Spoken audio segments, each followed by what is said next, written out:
আজকে তোমাদের সাথে আমি শেয়ার করবো খুব সহজে কিভাবে রোস্ট আর ডিমের কোরমা একসাথে করা যায়। আসলে আমরা নিজেরাই মানে তৈরি করি আলাদা আলাদা খাবার, আবার এই খাবারগুলোর টেস্ট প্রায় সেম সেম থাকে। যেমন ধরো রোস্ট আর ডিমের কোরমার টেস্ট আমার কাছে সবসময় একরকম লাগে, আমি জানি না কেন, তোমাদের ভিন্ন লাগতে পারে, আমার কাছে একরকম লাগে টেস্ট। তাই ভাবলাম যে এই দুইটা খাবার আজকে একসাথে রান্না করবো। পেঁয়াজ বেরেস্তা করে পেঁয়াজের উপরে আমি আলু আর বেশি করে দুধ ঢেলে দিছি। তারপর আমি আদা বাটা, জিরা বাটা আর রসুন বাটা অনেকখানি দিয়ে দিছি, যেহেতু আমি দুইটা ফার্মের মুরগি রোস্ট করবো। তারপর আমি দিয়ে দিছি স্বাদ মতো লবণ। লবণের পরিমাণটা আমি সবসময় কারিতে একবার দেওয়ার চেষ্টা করি। আমি আজকে রোস্ট রান্না করবো খুব সিম্পলে, তাই তোমাদের সাথে ভাবলাম যে এই রান্নাটা শেয়ার করি। কেউ যদি এরকম সিম্পলে রান্না করতে চায় তাহলে পারবে। তারপর আমি অর্ধেক রোস্টের মশলা দিয়ে দিলাম, এটা অবশ্যই রাঁধুনি মশলা ছিল। আমি এটা এখানে শুধু দুধ দিছি, আমি অন্য কোনো পানি অ্যাড করবো না, আমি আরেকটু দুধ দিব, সেটা হচ্ছে বাদামের দুধ। প্রথমে আমি আমাদের গাভীর দুধ দিয়ে দিছি। এরপর মশলাটাকে আমি প্রায় 20 মিনিট কষাইছি। এই মশলা কষানোর উপরেই সব কিছু ডিপেন্ড করে। দেখো এখানে কিন্তু আমি খুব কম উপকরণ দিয়েছি, আর রাঁধুনি মশলার ভেতরে এই শাহী রোস্টের যে একটা ফ্লেভার ওটা থাকে সবসময়। তারপরে এখানে আমি একটু বাদামের দুধ অ্যাড করে দিলাম। এটা যে কি মজাটা করে রোস্টের আমি তোমাদের বুঝাইতে পারবো না। আমি একদম সহজে এই রোস্টটা রান্না করতেছি। আমি একটুখানি লেবু দিয়ে মাংসটাকে ম্যারিনেট করে রাখছি, আর কিচ্ছু না। তো এইভাবে মশলাটাকে 20 মিনিট কষাইয়া এই যে দেখো স্কিন সহ আমি দিয়ে দিব মাংসটা। আমি একদমই ছোট ছোট মুরগি নিয়েছিলাম, এটা হচ্ছে ফার্মের ব্রয়লার মুরগি, 1 কেজি 1 পা ওজন হবে এরকম মুরগি। তো এটা ছিলে কেটে নেওয়ার পরে 1.5 কেজি মাংস হয়তো হয়েছে। আমি নিছি মানে দুইটা মুরগিতে 1.5 কেজি হয়েছে এরকম। তারপর আমি এই যে দিয়ে দিলাম রোস্টের মাংসটা। আমি যে বুকের অংশ থেকে একটু একটু যে থানা থানা মাংস থাকে যেটা, ওইটা আমি কেটে রেখে দিছি, কারণ ওই মাংসটা আমার বাসায় কেউ ওইভাবে খাইতে চায় না। ওইটা আমি একদম একটা মোমো বানায় পরে অন্যদিন তোমাদের সাথে শেয়ার করবো। এখানে আমি একটু পরে হাত পা তারপরে গিলা মাইটা এগুলো দিয়ে দিব, কারণ আমার শ্বশুর শাশুড়ি এই রোস্ট কখনোই খায় না। তারা হলো ফার্মের মুরগির মানে পা তারপরে গিলা সব পছন্দ করে। ওই যে দেখো আমি দিয়ে দিছি একদম। এখানে আমি কোনো পানি অ্যাড করবো না, সেই দুধেই কিন্তু রান্না হয়ে যাবে।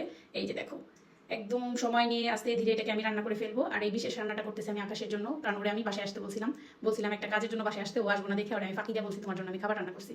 পরে এটা শুনে কয়েক আপু তাহলে প্যাক করেন খাবার, আমি আসতেছি। এখন আমি কি করবো, আমি তো বলে ফেলছি। এর জন্য আমি আকাশের জন্য হুটহাট করে রান্না বসাই দিছি। তখন 10:30 বাজে রাত। তো একদমই রাইসটাকে আমি ভাইজে নিতেছি। আমি আদা রসুন জিরা তেলের ভিতরে ভাইজে নিছি, কিছু গরম মশলা তেজপাতা দিয়ে অনেকক্ষণ। আমি সব কিছু সময় মশলাটাকে একটু তেলে আসতে পারতে বেশি সময় ভাজি। চাল দেওয়ার পরে 5 মিনিট ভাজার পরে ফুটন্ত গরম পানি দিয়ে দিলাম।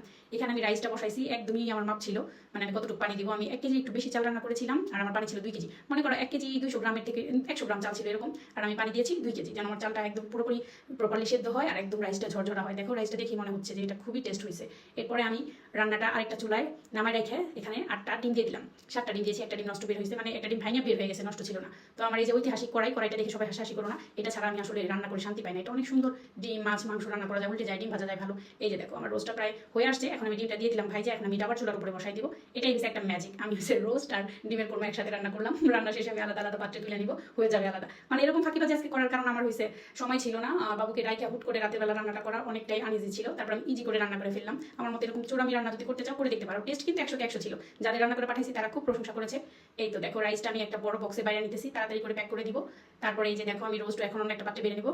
এরকম করে বক্স করে ওর জন্য আগে পাঠিয়ে দিব। মানে আমি চাচ্ছিলাম ওরা ফ্যামিলি সবাই খাক, ওরা 4-5 জন ছিল। তো আমি এভাবে রোস্টটাকে একটা বক্সের বাইরে সাইডে রাখছি, আর এই যে ডিমের কোরমাটা সাথে আমি কয়েকটু আলু দিয়ে দিছি। এই যে দেখো ফাইনাল লুক। এখানে কিন্তু কোনো এডিট অপশন ইউজ করা হয় নাই। ফাঁকিবাজি রান্না হলে কি হবে, টেস্ট কিন্তু 100 তে 100 ছিল। আলহামদুলিল্লাহ সবকিছু আরে প্যাক করে দেওয়ার পরে এই তো খাইবার বসে গেছি আমি। প্রথমে সিমরানকে দিয়ে দিলাম। সিমরানকে আমি সবসময় স্পেশাল করে খাইতে দিই, এটা আমার না, এটা সব মানুষেরই করা উচিত। মেয়েকে স্পেশাল করে খাওয়াইতে হয়, কারণ মেয়ে জামাই বাড়িতে যে আসলে কিভাবে খাবে এটা আল্লাহ ভালো জানে। এরপর আমি বাবাকে দিয়ে দিলাম, এরপরে মা আমি সবাই খাই নিছি। যদি তোমাদের আমার এই সিম্পল রান্না ভালো লাগে তাহলে অবশ্যই একদিন রান্না করে দেখতে পারো। অনেক মজা হয়েছিল আলহামদুলিল্লাহ। আল্লাহ হাফেজ।